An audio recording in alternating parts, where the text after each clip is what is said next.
Assalamualaikum warahmatullahi wabarakatuh. Alhamdulillahirabbil alamin. Wassalatu wassalamu ala sayyidina Muhammadin wa ala alihi washabbihi ajma'in. Qala Allah Ta'ala fil Qur'anil Karim, a'udzu billahi minasyaitonir rajim. Bismillahirrahmanirrahim. Qul huwallahu ahad, Allahus samad, lam yalid wa lam yulad wa lam yakul lahu kufuwan ahad. Sadaqallahul azim.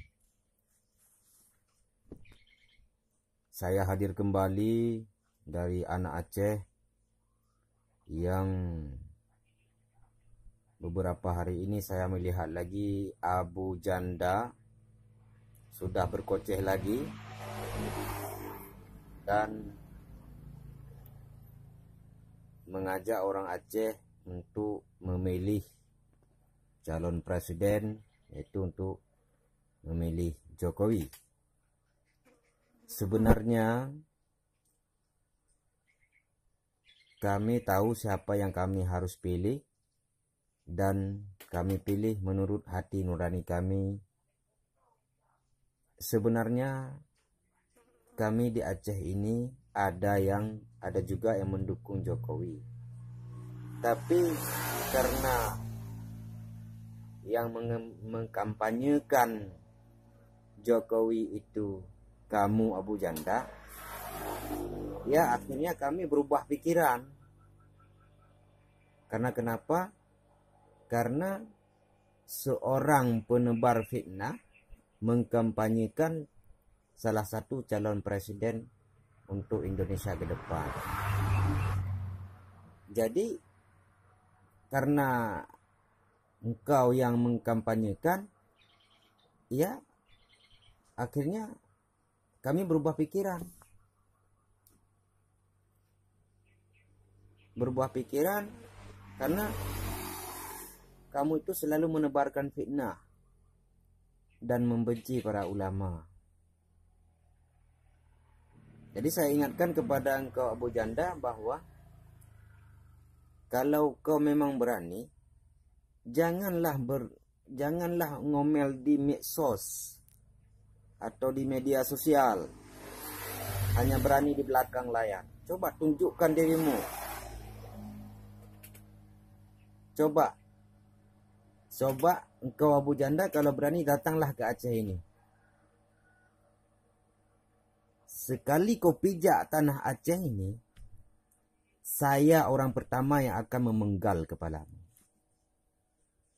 Kenapa? Saya tidak pernah membenci presiden dan saya tidak pernah membenci orang-orang lain. Tapi yang saya benci kamu. Saya sangat mencintai Jokowi dan saya sangat mencintai calon-calon presiden lain. Tapi karena kamu yang mengkampanyekan Pak Jokowi ke Aceh ini, ya saya berubah menjadi marah. Kenapa sih harus kamu? Kalau seandainya orang lain, mungkin orang Aceh ini lebih simpati. Tapi karena kamu yang mengkampanyekan, ya orang Aceh ini berubah 100%. Karena kenapa? Orang Aceh sangat membenci kamu, Abu Janda. Sangat marah. Dan sangat, kalau kami bilang orang Aceh, dat pala, icah, glak. Glak kalau wajah kahang glak kamu kalau. Ngamangan nah. Hom ngamangan. Kulimuh nah. Utakat ngembah denyu. Mesti pria. Yang ngamangan. Maka ingat Abu Janda, kalau kau berani ke Aceh, kami menunggu. Kami akan memenggal kepalamu. Saya yang pertama orang memenggal kepalamu. Apa? Karena kamulah yang menyebarkan fitnah di Indonesia ini. Kamu yang mengadu dombakan segala ulama-ulama. Kamu yang mengadu dombakan kami-kami ini semua. Dan kamu yang membuat buruk citra para ulama NU dan ulama dari kalangan-kalangan lain. Maka camkan itu Abu Janda. Kau selalu ada dalam doa orang Aceh. Doa buruk untukmu. Semoga engkau cepat tidak digelantik dan semoga engkau cepat wabakiras.